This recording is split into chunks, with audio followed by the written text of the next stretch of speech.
Fine, now we can start. Can you see me? All of you can see me, right? Okay, let's start. Now, at this, I want to start this point of time. It is very important to have few fundamental principles that will go together, that we will manage to realize, to understand what we're speaking about. Why I'm saying that? Because lately I have all sorts of emails from people that are Christian, and they're trying to educate me from the beginning to start to believe in other things that I don't believe. And I don't understand the Bible. I don't understand this. I don't understand that. And there are a few different principles between all of us.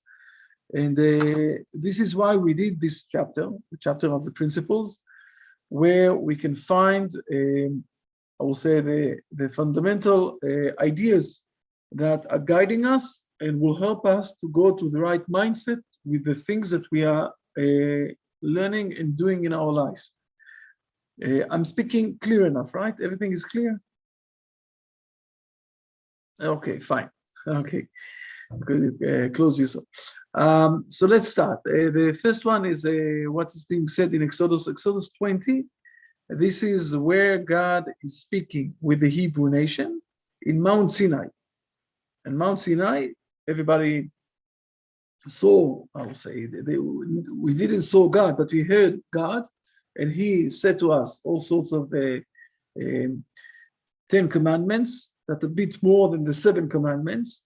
And those 10 commandments were being said to all of the world, but only the Hebrew people listened to that. And this is what he is saying. The will of the Creator is revealed, and God, I'm starting with the verse. It's very important to start with the verse. And God spoke to all those words saying, and the main understanding of that is that God spoke with the people. Now, to realize, to understand exactly what is happening here, it was very weird. It didn't happen anywhere in this world until the time that the Hebrew people came, that someone claimed God, who created this world, is speaking with people. When we will think about this for a moment, it's unreasonable claim. Today, after 4,000 years, we all, I will say, regular with this idea. But to think about this, that God who created all of this world, and you're sitting in a different place, and all of this world with all of the nature and the laws of nature and everything else, that he would have some sort of relationship, that he will speak with men. This is something that also in the verses it says that it's not reasonable, but nobody claimed something like that until the Hebrew people came. Let me find for a moment the verse in the Deuteronomy, so we'll see it. It was very weird claim. Now the Hebrew people are saying that this is what happened. This is what we're saying. But in those days, nobody claimed something like that. It was it wasn't something that people said it's reasonable to claim. Let me see if I'm finding it in a moment. I will do it a bit differently this time.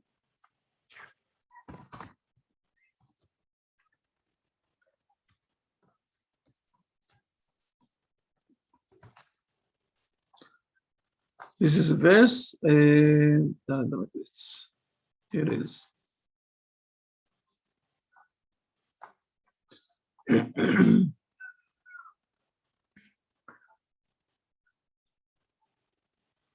I'm reading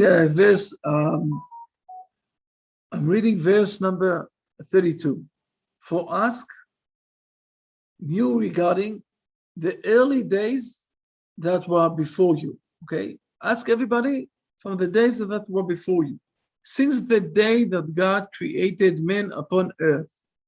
So we're speaking about, I don't know, very long time. And from the end of the heavens to the other end of the heavens. Ask all the entire earth, all the entire people around. whether there was anything like this great thing, or was the light of the head. Someone heard something like that. What was the main thing that never happened? Did ever a people hear God's voice speaking out of the midst of the fire, as you have heard, and live? Nobody claimed something like that.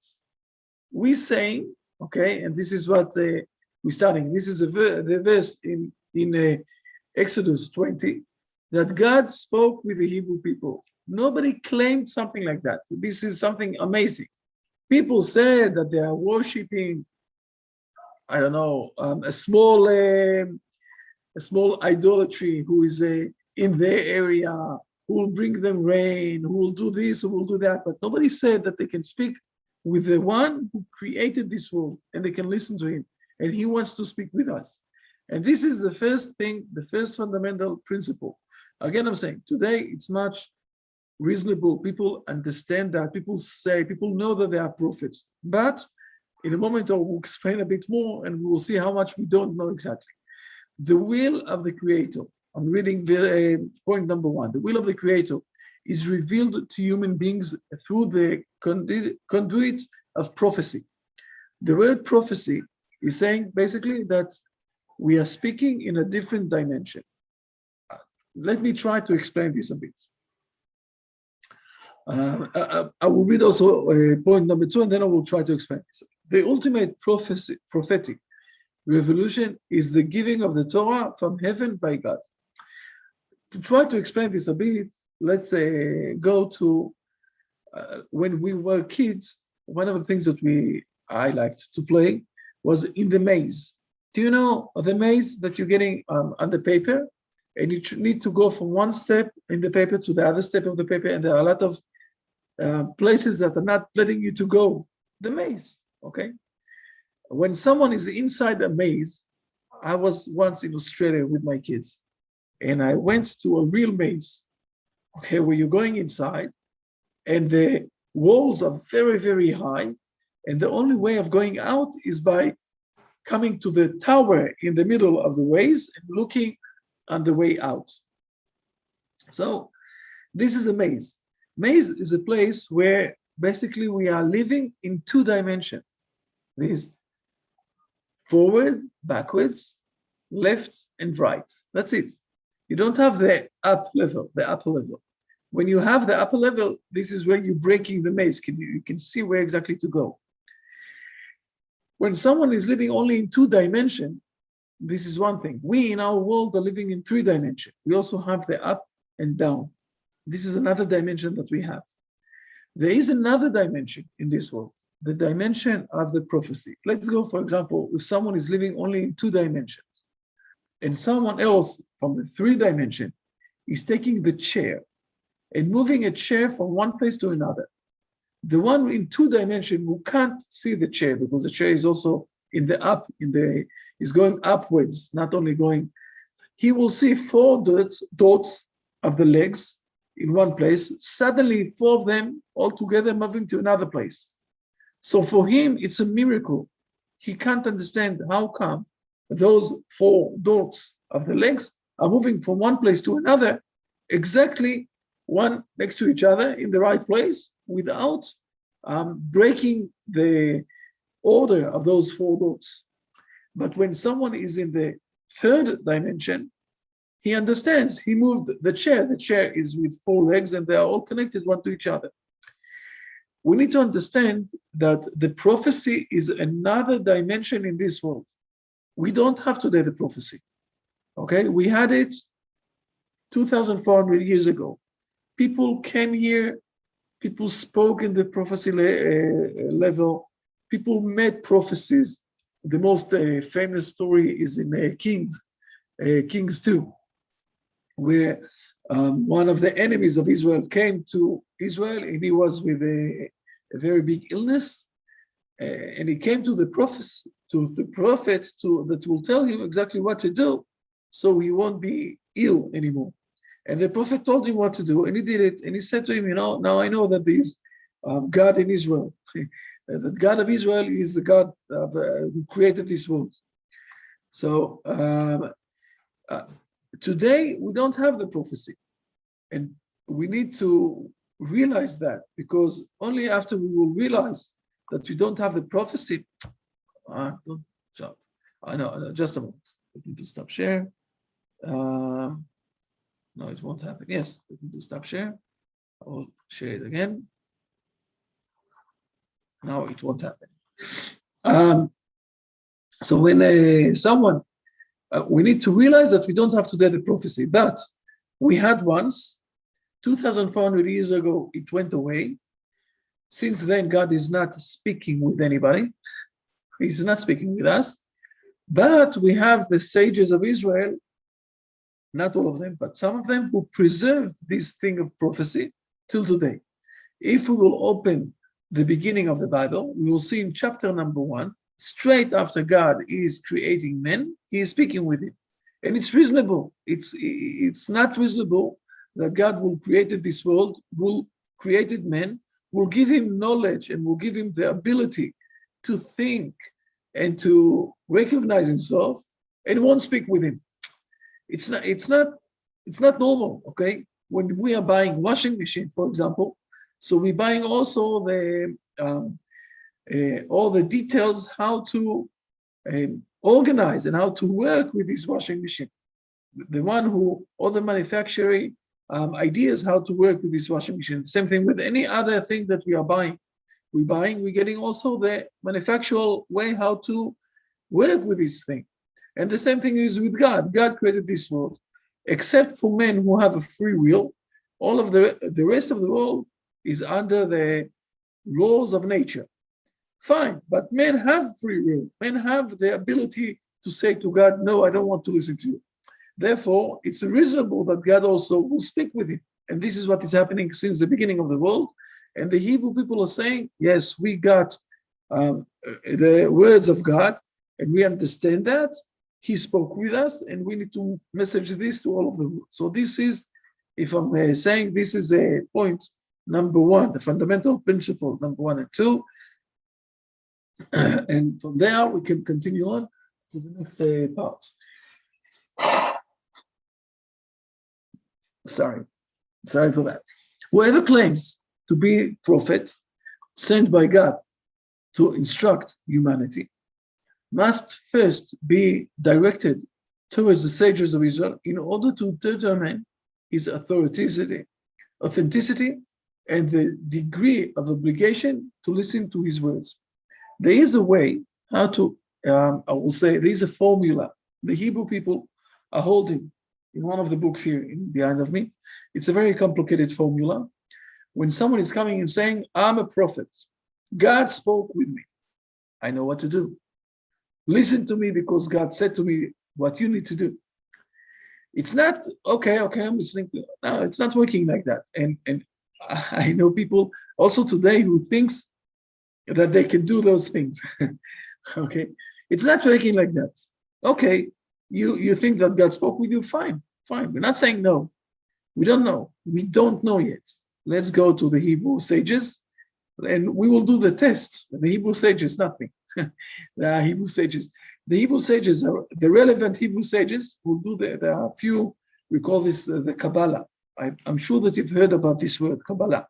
Okay, there are a few sages in Israel that hold those exact examinations, what to do. So we manage to authentic this claiming that he is prophet. He's claiming that he is prophet, and we will bring him to those sages, and they will say, okay, he is a prophet, he is not. Unfortunately, I must say that till today, we didn't get back the prophecy. We know that there is something like that was in this world. We didn't get it back yet. We need to know that this is the situation. All mitzvot, I need to speak about this word, okay? Divine obligations. I'm reading in point number 4. All mitzvot, divine obligations, that are consistent with ethical norms, common sense, and proper conduct are obligatory for Noahides. This is very important note that people need to say. what is happening in our world since the time that God sent out Adam and Eve from heaven. We have a saying in the Hebrew sages that are saying like that. If you want to know how much God loves you, ask yourself how much your friends love you. And it's very, very reasonable what I'm saying now. And listen good to the idea in behind of this. Each one of us is by the image of God, have some sort of spark of God. And we don't see God, especially not today with that we don't have the prophets. We don't see God. So how exactly do I meet God? I can see him in some sort of a reflection in the person in front of me, in the person behind me, in my neighbors, in my family, all of them. Therefore, my relationship with others is also giving me a test about my relationship with God. And the understanding of that is that all the, I will say, divine obligations that are ethical norms, common sense, proper conduct, all those things are things that everybody in this world is supposed to do that. You can't say, no, but God said to me to do something else. So something here is not in the right track. What happened when Adam and Eve went out from Eden? The first thing that we are knowing is that Cain killed Abel because and he got punished. Why did he get punished? Because the relationship between those two brothers, this is, I will say, the scale to see how much they have the right relationship with God. Of course, we also need to have and to do things for God or in front of God or with the relationship that we have with God. But it's not, we can't ignore, I will say, the relationship that we have between man and his fellow man. It's very important. Another word that I want to say, the word mitzvah is a very important word. The word mitzvah is in Hebrew, it's also from the word, it's from one side, it's an obligation. Obligation, God gave me obligation to treat my friend in a good manner. God gave me obligation to honor my parents, okay? So this is, from one side, it's an obligation. On the other side, this word in Hebrew is also saying that I'm part of a team. Mitzvah is from the word tzevet, team.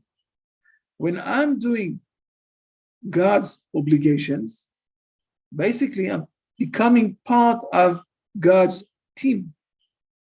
I'm becoming part of his team. So when I'm doing those things, it's not only that it's an obligatory about me to do those things. It's also bringing all of us to get related with God. And when we are all doing those things, I will say it like that. So we're getting together, all of us together also, all the human beings here in this world. This morning I got an email from our people in Italy. Okay, yesterday they gave they did what we call a marriage between a couple, and the one who gave them or did them this marriage, he is an Noahide. Okay, so he read from this book. From this book, he read few things about, and we will come to this chapter later on. He read few things about the relationship between man and his wife, and how much it's related to the laws of Noah, and how God gave insight to this connection between man and wife, also his name. And he explained a lot of things. Now think about this. If we're saying this, if we understand this principle, and we're living in this principle in Italy, and also in Taiwan, and also in, I don't know where, okay, in Australia and in Canada and everywhere else. So we're starting to live in a unified way, all of us together. So not only are we getting partnership and a teammate with God, we are also partnershiping all of us together to become one unit. Wars will go less. Just to think about this, okay? So this is a point number 4. All mitzvot, all the divine obligations that are consistent with ethical norms, common sense, and proper conduct are obligatory for Noahides. Fine. Let's read point number 5. Non-Jews may not institute new mitzvot, new obligations, new commandments of religion, character, by themselves without the approval of the sages of Israel. This is a very important point also, because if people will start to imagine, to institute, to organize for themselves all sorts of other obligations, and they will say that it's the obligatory of God, this is where we will start to get spread over again from beginning to the end. There is a system, there is a way how the Hebrew sages are organizing this thing of what are the mitzvot, what are the commandments that you must do, what are the commandments that you can do, okay, proper conduct, and what are the things that are, we call this power, what are the things that you can do, you don't need to do.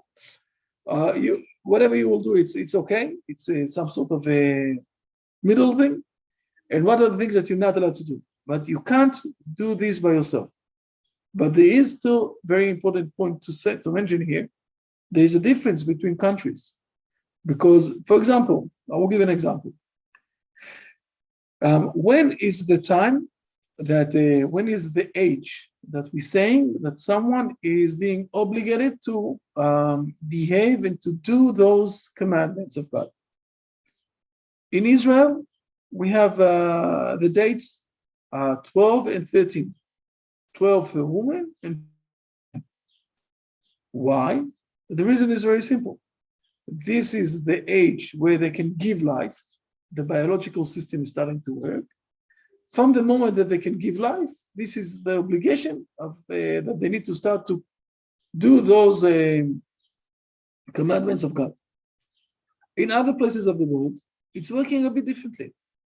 In the rest of the world, it's working not because that the biological system is working, but more where the knowledge of man is mature enough not to kill someone else.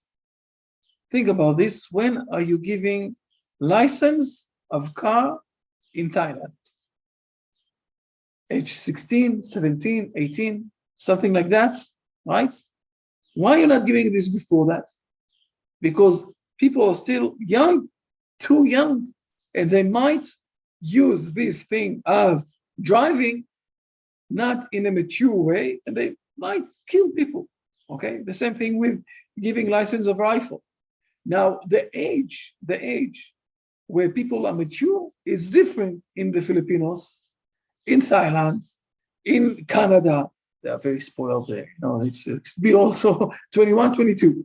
In the Filipinos, for example, at age 16 already, they're already very mature. So there is a differences of timing for things. For example, and it's different between places. And the same thing is with other issues that are related to the behavior of the nation. There are all sorts of things. In Lithuania, there are one thing, and they're doing all sorts of things. There are, from time to time, differences between countries and between cultures. We need to realize that. But don't start to imagine for yourself, okay, fine, you think that this is something relevant? Fine. Come and ask the rabbis in Israel. The rabbis in Israel are very kind, as you can see, I mean, yes. And they will help you. They will help you. They will define and exact you to the right place to do those things in the right manner. Let's continue on. Let's read point number 6. Advancement of civilizations, including technological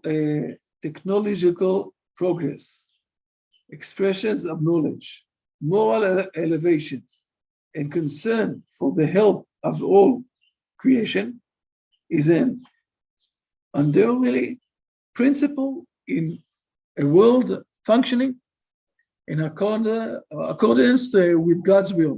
It's very important also, this thing. The civilization is working usually in the right way. I'm not speaking about North Korea, for example, where they're taking people and doing to them horrible things, okay? But we all know that North Korea is a bit weird. It's not good to live there. I'm not speaking about horrible things that people are doing to women in all sorts of places of the world, especially in places where we'll say the Muslims are living. Okay, I need to be careful because we are on the internet. So I will speak, be a bit careful. But I'm speaking about mainly the modern world, but also places and countries where there is a normal way of life and not civilian battle all the time, okay? Syria, for example, is a place where you have, in the last 8-10 years, only battles between people. So it's not working there in a normal way. But if you will go even to Turkish or to places that are hard place to live, still there is a normal, I will say, not only technical progress, but also a way of system of life. And basically, it's working under the consideration of God. I will say it like that, because God, with nations are working in a proper way. Again, I'm not saying, don't catch me, not all of the nations. We have, I mentioned a few nations that are big problems, but usually, mainly, most of the nations, the way of everything is functioning and working there, it's okay, and you need to be or to live in those places in the right to listen to what is happening there in the nation. Of course, as more that you will grow up the community of the Noahide, you will manage to do more and more things for the Noahide community. For example, you will have funerals like the Noahide. You will have what we said before, to have marriages like the Noahide, because you will be a large community and you will manage to do that. But it will take the time to bring this thing to those points. Meanwhile, when someone is asking us, for example, that we will marry him, we're doing that. We're doing this in Israel when people are coming to Israel, or we're doing this also when people are flying us to other places. Now, when we're doing those things, one of the things that we are demanding that people will be registered as married as a couple in the country where we are going there. After they're registered in the main officers there, whatever it is, they're not supposed to do this.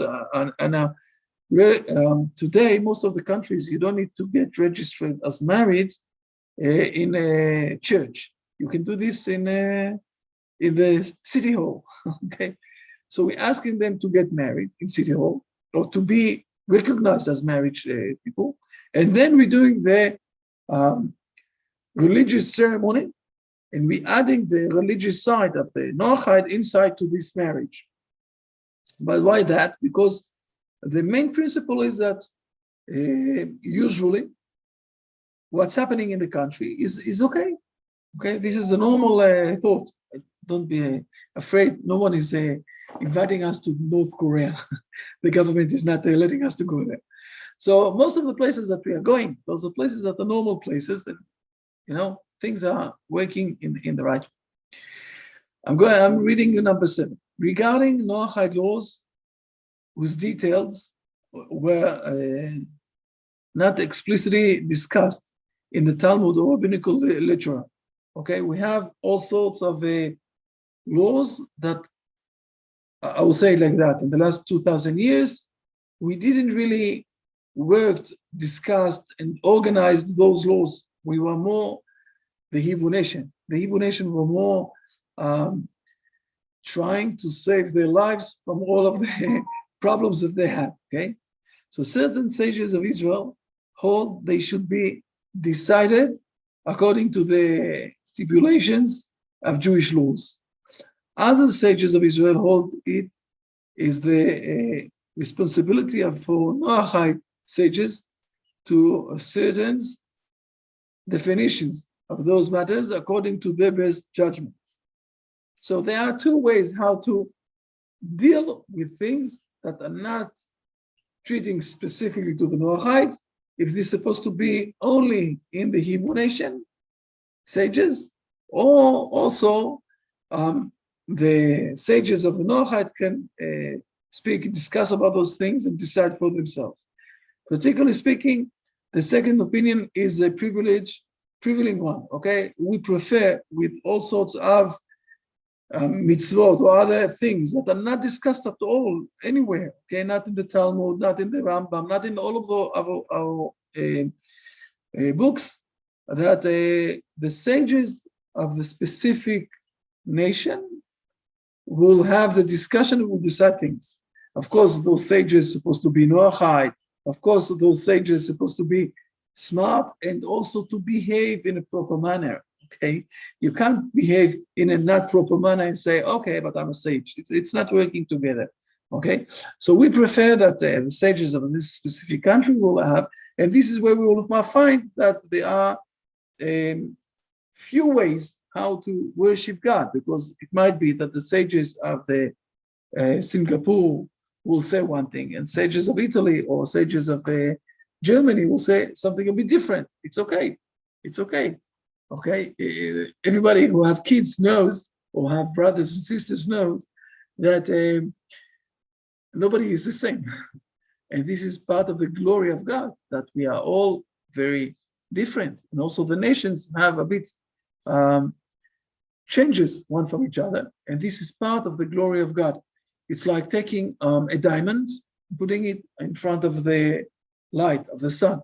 If the diamond is being shaped in the right way, you will see that the sun is giving us one light, okay, but it's being break down to a lot of colors. This diamond. This is how it's working. This is the physical way how it's working. This is also why we have in the in our logo, as you can see, we have few colors, because what we want to say, not only what we call the Magen David, okay, but we have also 70 nations. So there are different colors, and each one have a bit of a different color inside them. I think this is enough for today. We will continue on. I will send you the next. Do you have any questions? Do you have anything to ask? Do you have anything to note or something like that? You were very quiet on them. I would like to know about if God, I want to know about the way God speaking with us. It's a very good mysterious, and the truth is I don't know. I don't know. I don't know, especially not only because I don't know. It's written down in the books. I can find you here behind of me, okay? 2 or 3 books that are speaking or saying that we don't know. We don't know exactly how it happened. We lost it. 2,400 years ago, it stopped from being like that. And God is not, since then, is not speaking with us in a prophecy. And we don't know exactly how it happened. We don't know, but we know that it happened. More than that, we know that in 12 centuries after the Mount Sinai reproduction, okay, where God spoke with the Hebrew nation, with the Israelites in Mount Sinai, for 12 centuries, we had a lot of prophecies here in Israel, a lot of prophecies. We have few books that are leftovers, but except for the books, we had in those 1,200 years, more than 600,000 prophets that spoke with the Hebrew people along history, along the 1,200,000 years. So we speak about a lot of prophets, and exactly how this is working, that Almighty, who created this universe, is speaking with men. We don't really know. We do know that, except for Moses, what is happening is that when God is speaking with him, this is something that we know, he is falling down, because think about this, the Almighty who created everything is speaking with men. He could be very righteous, but still, he did sins or something like that. It's like putting a candle next to the fire, So the candle is vanishing. This is Moses, yes. he speak with Moses, only Moses, right? No, in Mount Sinai, no. We see we have the verses. In Mount Sinai, he spoke with all of the Hebrew people. Mm. Not only Moses was a prophet. In Mount Sinai, all of the Hebrew people that were in Mount Sinai were prophets, but not only them. After that, we had more and more prophets.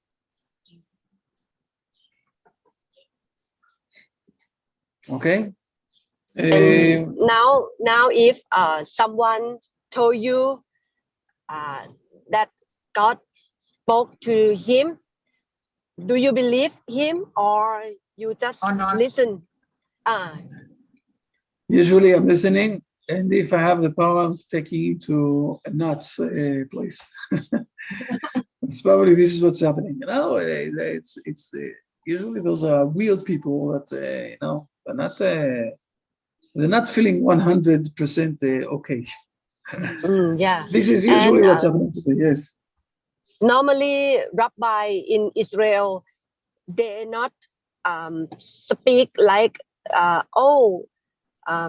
God spoke to me. They not do like that, right? In Israel, nobody's doing it. There are a Yes. few, again, there might be one or two like that from time to time that's saying God spoke with us. So usually what you're doing, we're taking him to a place where people are a bit, you need someone who will keep him or someone who will see that he's not damaging himself, you know, those things. We don't have prophets today. We don't have prophecy today. We don't have prophecy, we don't have prophets. Those two things we don't have, unfortunately. Really unfortunately, you know, we are missing it. We're missing this conversation we've got. By the way, when they will come, when it will restore, when it will come back, the prophecy, this is where also we're going to build up the temple, the Mount Temple, because this is where mainly God is in this area. This is his home.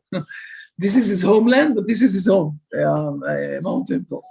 So we don't have it yet, unfortunately. Okay. Jack มีอะไร Yes. ถามไหม รอแจ็คถาม I want to ask you, did the Hebrew people keep Shabbat before the time of Moses? It's a good question. We don't have any records of something like that. Yeah, I will say it differently. The Hebrew people did keep Shabbat, but not in the way after the Torah was given. Okay, we know, for example, we have in heritage, the stories that we are keeping since we went out from Egypt. In Egypt, there was one tribe that wasn't that wasn't slave. There was one tribe from the 12 tribes that wasn't slaved, and this was Levitics. And we know that the Levitics, they were keeping Shabbat. They didn't work on Shabbat. Now, the rest of the Israelis, they were forced to work on Shabbat. But the Levitics didn't work on Shabbat. Now, the keeping of Shabbat, how exactly to keep the Shabbat, how exactly not to do the works on Shabbat, this is something that after Moses came and gave it from Mount Sinai, we knew exactly all the principles and all the details and everything else.